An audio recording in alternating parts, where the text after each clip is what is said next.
Did you ever find yourself looking back on your childhood and realizing that you weren't ever taught anything about money? How would you like to change that for the generations to come? Even if you're not a parent, maybe you're a teacher, an educator, an auntie, an uncle, person of influence in a child's life. We all have the power to be able to change our perspectives. And guess what? It's not too late to understand the behaviors that we have from a financial aspect. So I'm super excited for Mac Gardner, CFP, and a friend that I met via the wonderful web of social media, who has spent 20 years in the financial industry with a varying background from commercial banking to wealth management to retirement planning services to now running his own financial tech company, as well as an author, and has resources around financial literacy and a passion bigger than the resources that he has. He's going to share with us around the 4 money bears. It is such an easy and great way to have conversations. In fact, my girls and I dove into the book, and you could tell sparks were flying and questions were being asked, and they just loved the opportunity to have something that was relatable to them while also learning a new topic. We underestimate our children, and Mac will share a statistic with you around the aspect that children actually learn and establish money behaviors and a relationship with money before the age of 7. So what are we doing to have those conversations? For me personally, I spend my life in finances. So of course I'm having these conversations with my kids. And now I'm committed to helping you have the tools and resources to have the same types of conversations. And Mac is just one of those many resources, and I cannot wait for you to join. So here's my challenge to you. If you are a parent, or you know a parent, a grandparent, an auntie, an uncle, a teacher, anyone who influences a child's life, share this episode with them so that they can truly understand what impacts they can have. After all, financial literacy is so important, and we need to change the perspective of where we are and where we're going, and we all have the power to do that. So tune in, share, subscribe, and leave us a review. We are so grateful for you giving a listen and empowering yourself with your wealth.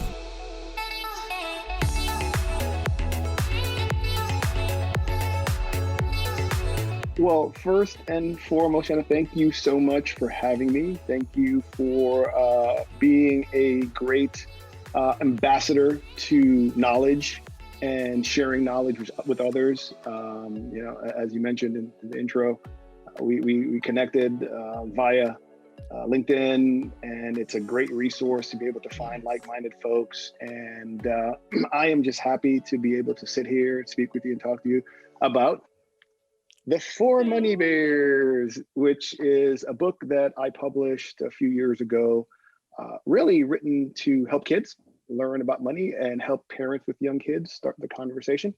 It's my second book. My first book, I don't have a copy of it on me, but my first book is titled Motivate Your Money. I wrote that one for adults.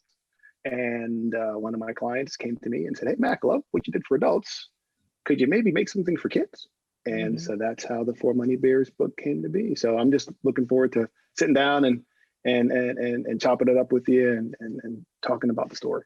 Yeah. So, I mean, you spent your career in the financial industry, like myself, serving end clients, and then have now transitioned into the financial literacy, education, speaking space. I would also argue to say empowerment. The first time I ever met Mac, obviously via video, I left like our conversation so empowered. Your energy is contagious. So I hope that everybody feels that today in our conversation. But how did you kind of transition? What did you find value in your career, and how did you want to move into this space? Sure. So I'm blessed. I'm a certified financial planner. I'm also got a bunch of other letters at the end of my name, which simply means I've just been in this business for a little bit too long. But I have been blessed to have been in the alphabet soup. Yes. They say the fold out card. So I've got the fold out card. It has all the extra names. That's me. But I've been in the business for over 20 years. I wore a lot of different hats. I started off in retail banking, then I did commercial lending, and then I was a corporate retirement plan specialist. Then I did financial planning and wealth management for high net worth, ultra high net worth folks. So I've been blessed to have seen a lot of different spaces of finance and personal finance. And what drove me to publish my first book was I started my own practice with Raymond James, living in Houston at the time. And I wrote this book, and I was working with people that had money, but it was just strange that they didn't understand some of these basic financial planning concepts, and the difference between term and perm insurance, the rule of 72, doubling money, all these things that you and I take for granted to be in this business. So that's why I wrote the first book. And just for folks to get into the mind of Mac and share my Mac nuggets, as I like to call them, just little tidbits of information. We were talking a little bit before this call how our world and our industry can be so complex. And sometimes what folks are looking for is just simplicity. They want someone that can just talk to them and make these very high level complex ideas and concepts easy to understand. So that's what we did with Motivate Your Money. And then one of my clients came and said at Mac, she was on the board of an organization in Houston called Jack and Jill, which is a non-for-profit that serves kids of color. And she said, Mac, would you be open to writing a book for kids? And so I was like, how young? And she said, elementary school. And we both had young children at the time. And so that's how the idea of the Full Money Bears book came about. And so as you can see here, there's 4 beers. There's only 4 things you can do with money: spend it, save it, invest it, and give it away. And so there's Spender Bear, Saver Bear, Investor Bear, and Giver Bear. And it's written to teach elementary school kids the 4 of these basic functions in money. Yeah, I think it's so great because I've had conversations with my kids. Again, we're financial nerds. And so I've been talking to my kids about saving, spending, and giving. And they have jars. And I love the 4th bear of investing because I think a lot of times we have to signify the difference between saving and investing, right? And creating the behavior around saving is something that you have and is, accessible to you, and investing is something that can fluctuate and grow potentially, right? Nothing is guaranteed for all of the compliance folks that are listening to this afterwards. Yes, we did not say that. No, nothing is guaranteed. So an interesting, I'd like to share an interesting strategy thing that I said I'd try when I first started speaking and sharing the book with kids in schools. I try to follow the 3 E's of public speaking: engage, educate, and entertain. And I was asking myself, what can I do to get these elementary school kids pumped up? And so I said, you know what I'll do? I'll bring a $100 bill. I'll open a $100 bill up and I'll say, hey, if I gave you this $100 bill, what would you do with it? And of course, hands start flying up in the air. Oh, I'd buy this, I'd buy that, and Pokemon cards and candy and all kinds of stuff.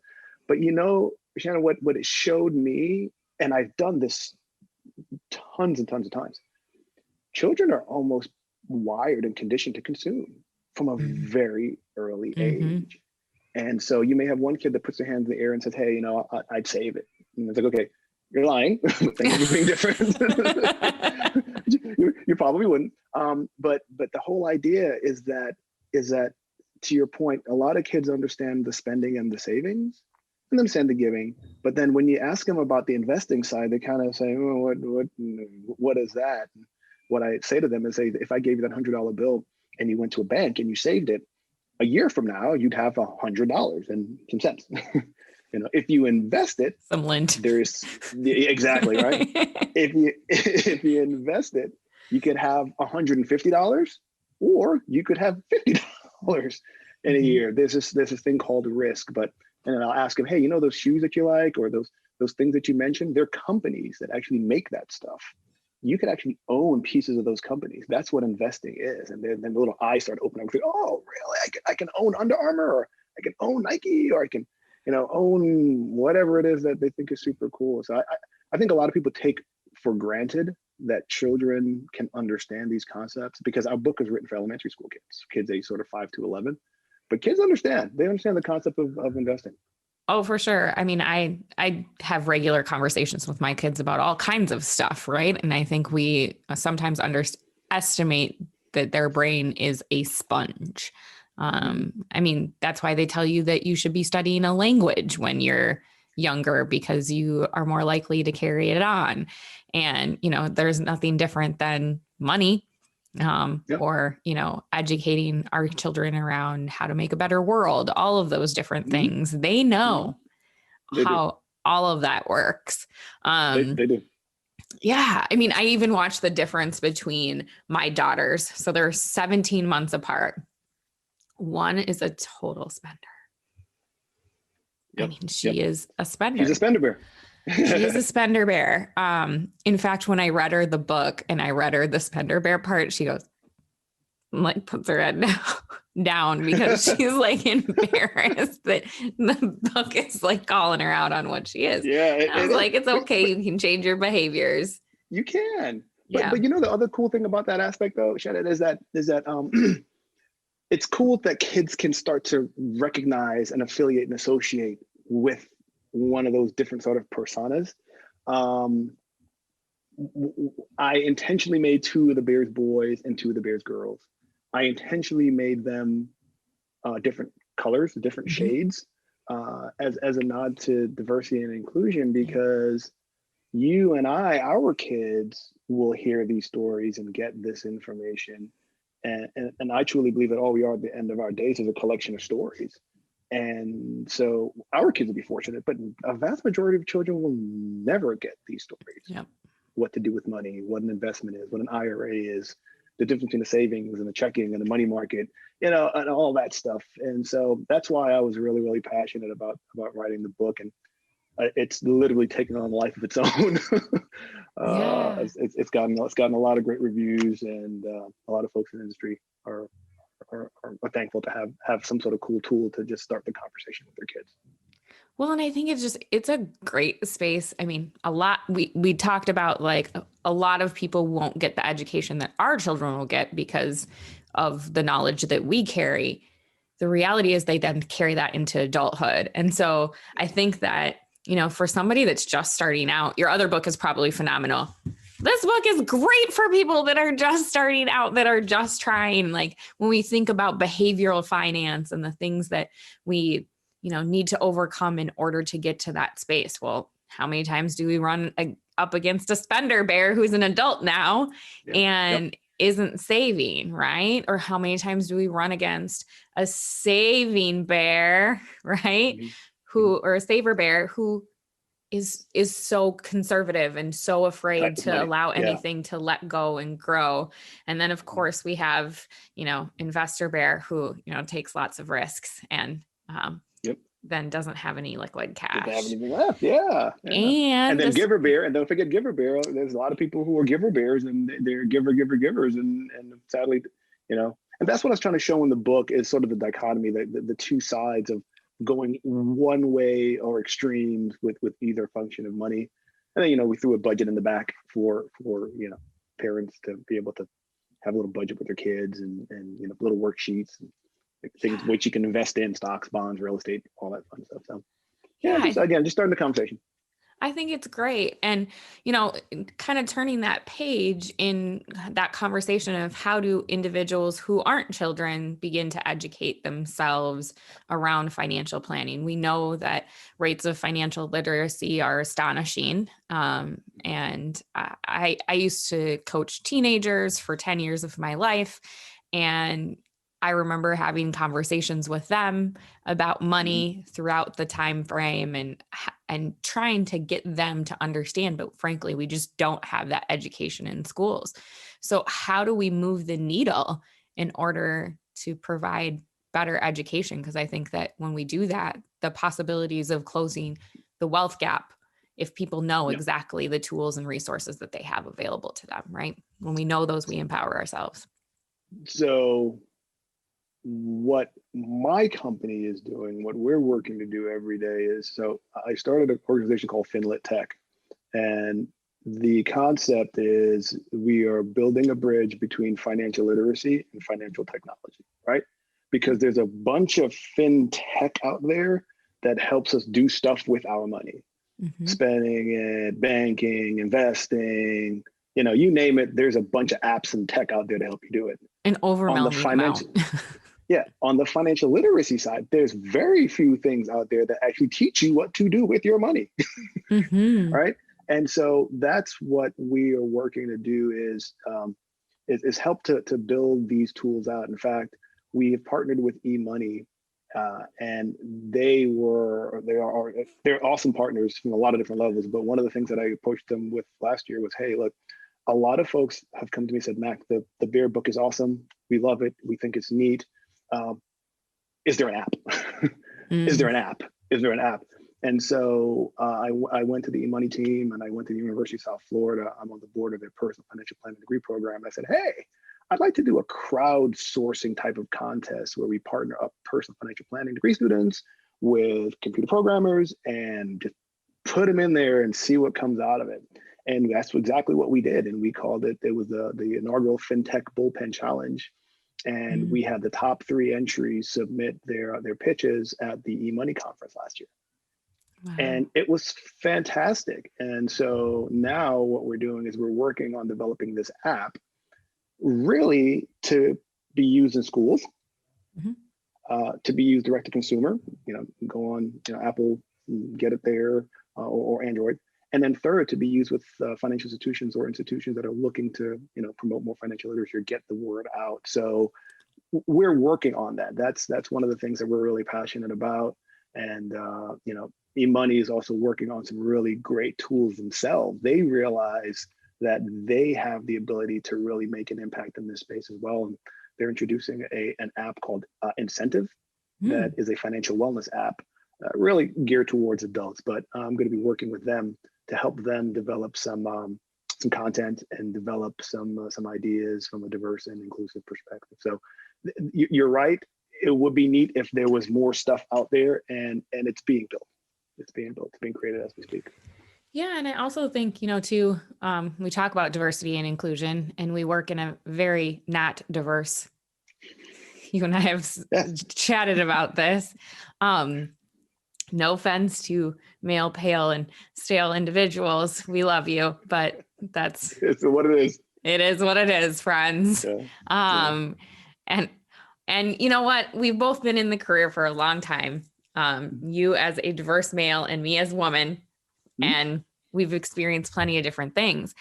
I wonder, when you started out, did you know this was a career option? Great question. So, bit of background. My dad got his MBA from NYU back in the early 80s. So I grew up in New York with Dad, watching Papa Bear come in with the suit and tie and briefcase and, the bank executive thing. So I had a bit of a role model of someone that's in finance, not necessarily in personal finance. But it's funny because, the book was written to help educate children and start the financial literacy education process early. What it's also serving to assist and help is for young people to realize that this is a career choice. Because for so many young kids, mom and dad want you to go to be a doctor or a lawyer or an engineer or a CPA or something along those lines, but you never hear mom and dad really running around saying, hey, you need to be a certified financial planner or financial advisor. Because for so many people, if they don't realize it's a priority in their lives, how can they ever realize it's a priority in other people's lives to be an advisor or serve in that capacity, serve in that role as a career? So what we're also hoping, sort of an ancillary benefit from this book, is so that more young people will realize that, hey, that's Matt Gardner, CFP. What's that CFP behind your name mean? Well, this is what it is, and this is what we can do, and so on and so forth. So I'm really hoping that we can get more folks, more diversity, more inclusion into the industry. And I think it starts by people knowing that it's an important factor in people's lives, and that there are people out there that are paid to do this, to help people with their money. And it's not boring. Yeah. I think that's like what a lot of individuals see. Opposite of you. So I'm raised by artists who were not good with their money. Mom and dad, I love you, but you were not. So I learned a lot of things not to do, and we didn't talk about money because we didn't have it. Right. So in my space, I got to college, and I went to an all women's college. Shout out to St. Kate's. It's a great institution in Minnesota. I'm proud alumna. Anyway, I had a mentor, and I said, I want to go into sales. One, because I never wanted to worry about being paid the same as a man. Mm-hmm. And two, because I wanted to help people, but I didn't want to sell Post-its because 3M is really big in Minnesota. Gotcha. I love Post-its. I have them on my desk. They're amazing, but that didn't feel like it fulfilled my soul. Yeah. And then the other piece was, selling medical devices. And I just didn't know if I wanted to be in a hospital all the time. I'm kind of a germaphobe. I can do blood. I coached athletes. So like, I can do that stuff. I can do like when the nose is on the opposite side of your face, but I said, but I want to do something that like literally changes people's lives. And she was like, well, what about financial planning? I said, I don't even know anything about money. How would people trust me with it? Yeah. Right. And so did that university have a planning program at that university? Was there actually a financial planning? That's awesome. Because there are not a lot of universities that do. Well, so it's called financial services sales. So it wasn't, but so it was for like people who are going into wealth management, banking, financial advising, insurance. Like that, that kind of thing. The University of Madison has a program now that's financial planning, and they actually take you through the CFP credentials, and then you graduate and you can get your CFP. That would have been fantastic at the time, but I'm a little older. So that wasn't really available. And now, unfortunately, there wasn't enough popularity with the major that they don't have it anymore. And, because if you don't have enough students, you can't, maintain. And we had adjunct professors, professionals like you and myself that came in and taught us our courses. Academicians, as I've heard them called. They were my favorite professors because they actually I'm the type of learner that I like to learn real time. And reading a textbook was boring to me. I wanted to learn from somebody that was living in that space and doing it, like tell me it. And then I can go back and read it and digest it. So I really enjoyed those professors, but I just didn't know that it was an option. So I agree with you. I think it's just these great conversations to continue to start knowing. The fact that my daughters can even say, yeah, my mom's a financial planner. I want to be like her someday. Right. Yeah, awesome. Well, you kind of have to see it to be it type of thing. It's hard because everyone's talking about, why is Kamala Harris being elected as vice president so important? Well, it's important because it's hard for some young people, unless they see someone doing something, to be able to say, I can be that, or I want to be that.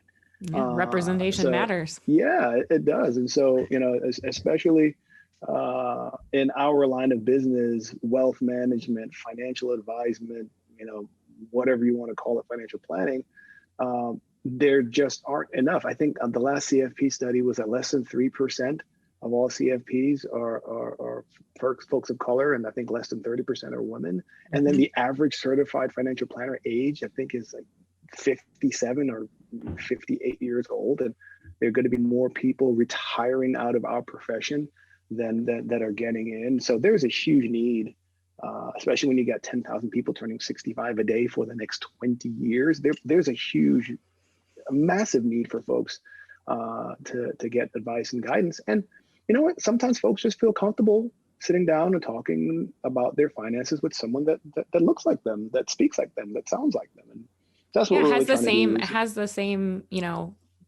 values and visions for their life too, right? I talk about that a lot with my clients, that it's important that I know those things, like what is important to them, because it's important that there's an alignment there.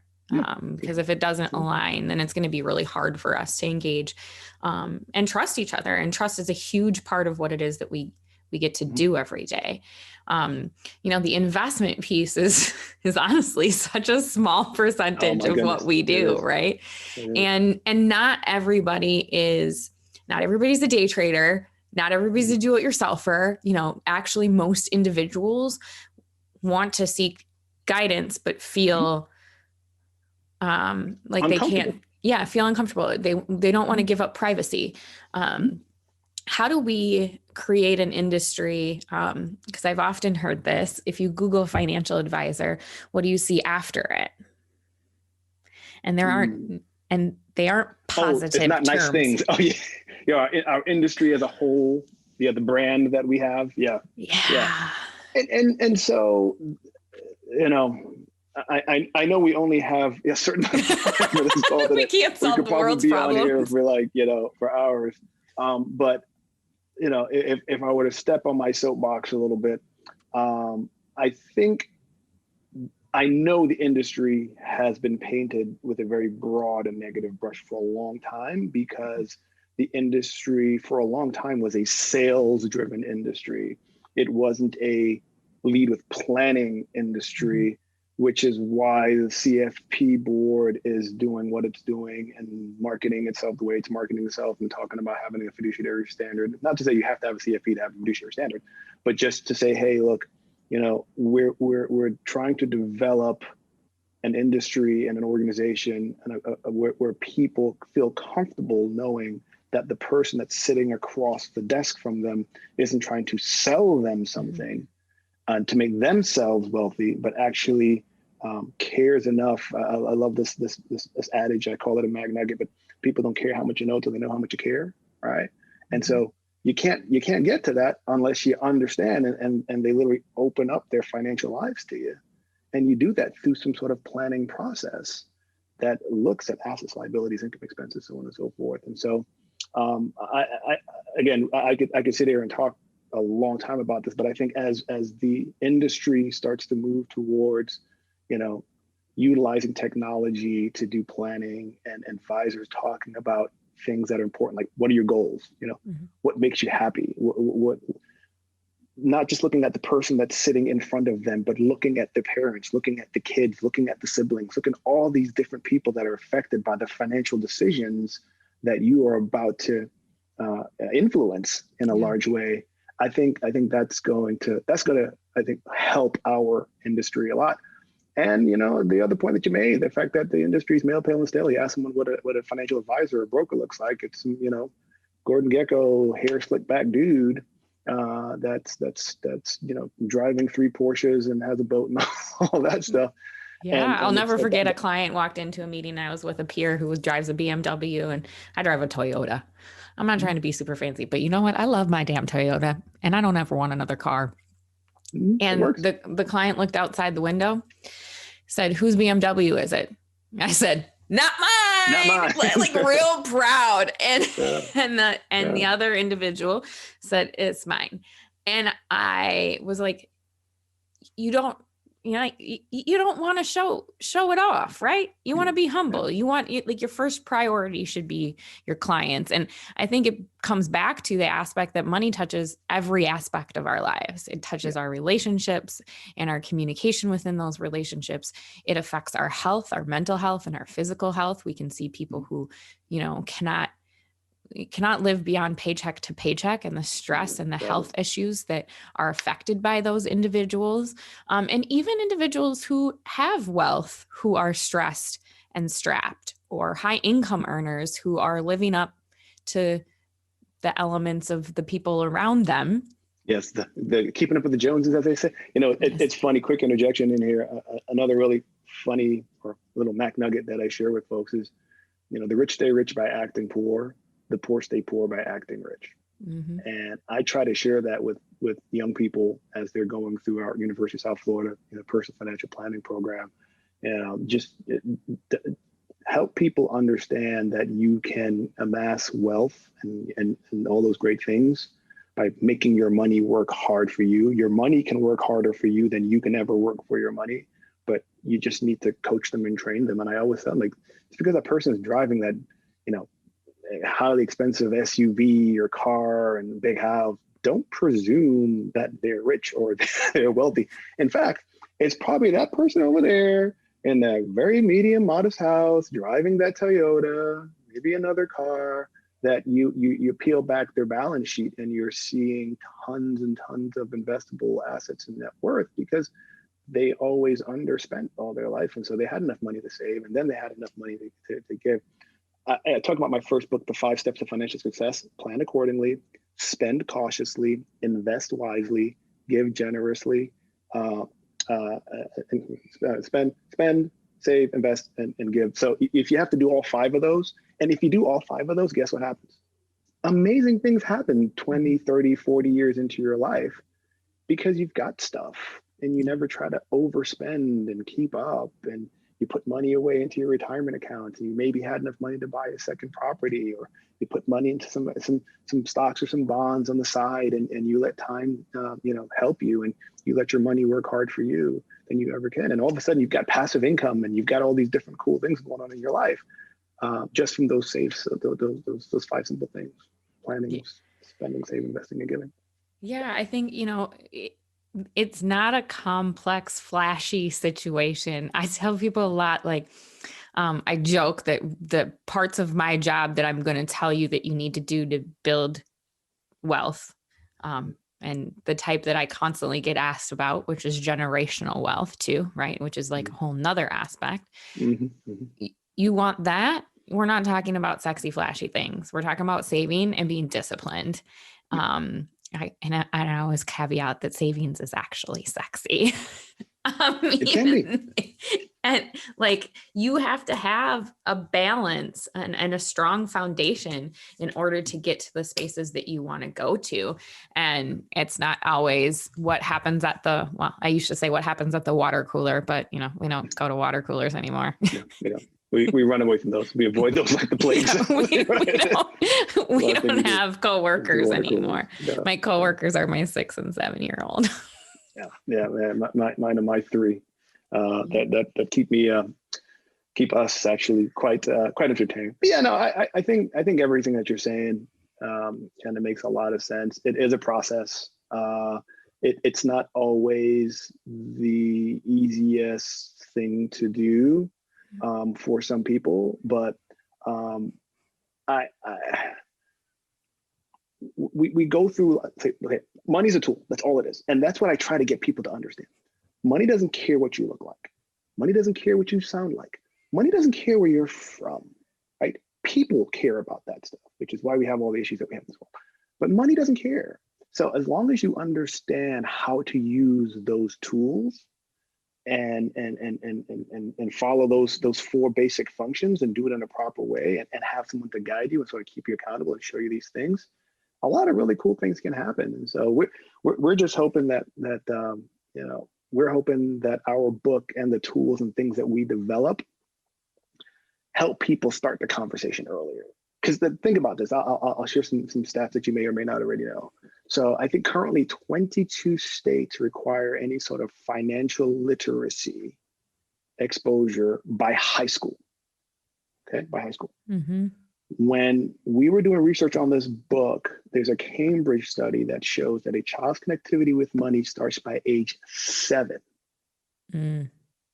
So think about it. If you live in a state, or fortunate to live in one of those 21 or 22 states that requires financial literacy, right? By the time you're 18 years old, right? But you really start connecting with money by age 7, there's 10 years of either misinformation or no information when it comes to managing your money, right? So imagine if there was a really neat, a really cool sort of on-ramp, right?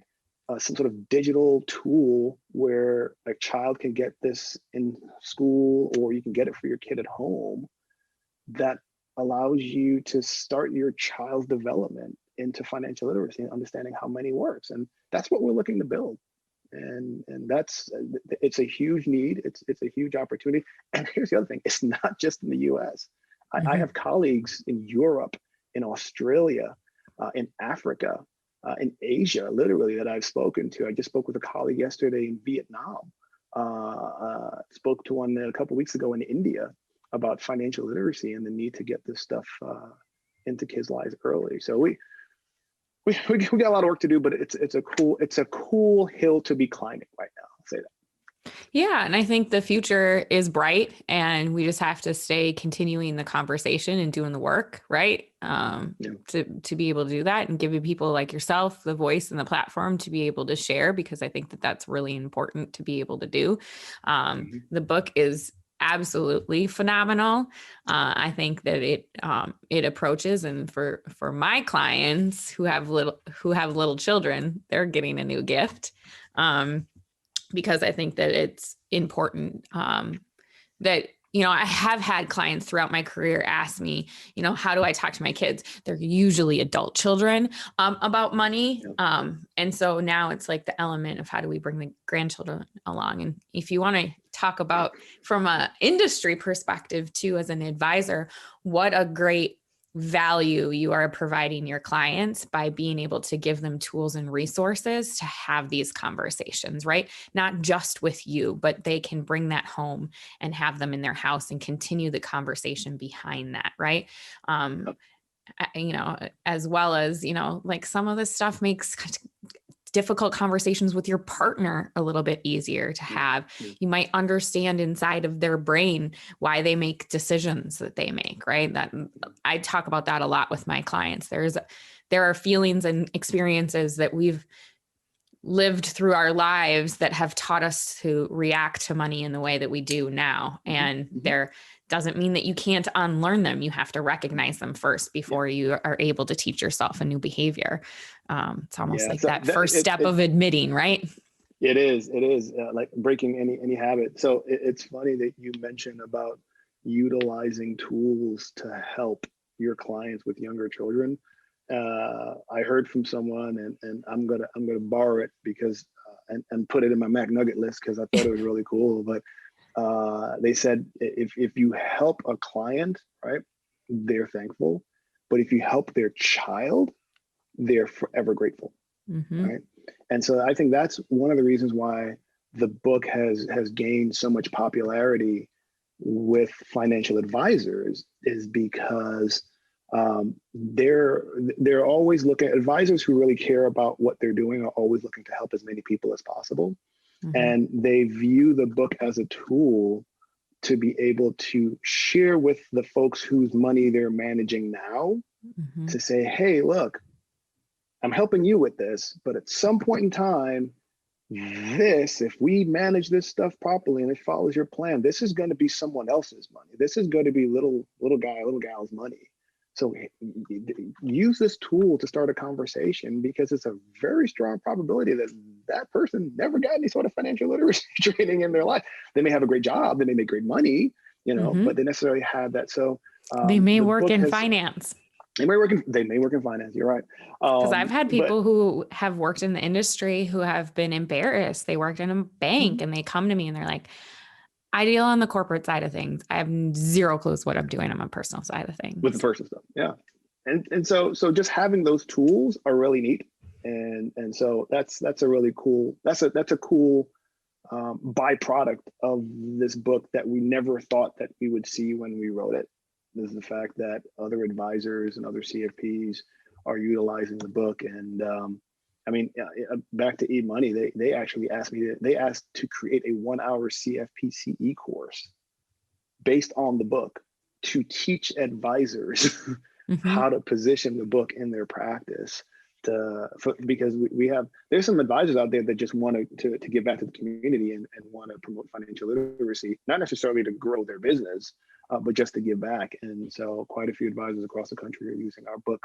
We created something called the Money Mentor Pack for non-for-profits and financial advisors to get bulk amounts of the book at a discount. So we'll definitely discuss if it's something that you want to share with your clients. And, Well, yeah, and I probably have a hopefully, few nonprofits that we should talk about yeah, providing that to as well. I mean, I just think that you're doing great things. So if people want to hang out with you virtually or hire you to come speak or all of those things, where can they hang out with you? Where can they find you?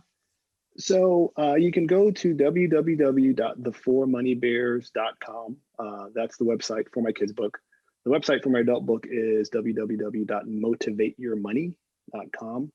And the site for our education firm. Finlit Tech is www.finlittech. And I'm on LinkedIn. You can find me there, Matt Gardner, and it'll say author on there. So a couple different ways to find me and find our book. The book is available on Amazon. We've got a 5-star rating, which is super, super cool. You can get like everything you can buy on Amazon. You can also buy the book on Amazon if you like. But we're just, we feel really blessed, Shannon, to be on this path and to have put something out there that can help other people, help their children, and really make an impact in the financial lives, possibly of generations down the road. I definitely think that that's what you will be doing and are doing right now. So thank you for your commitment to what you're doing and for taking the time to chat with us today. Appreciate you. So welcome. As I say, the journey continues. Yes.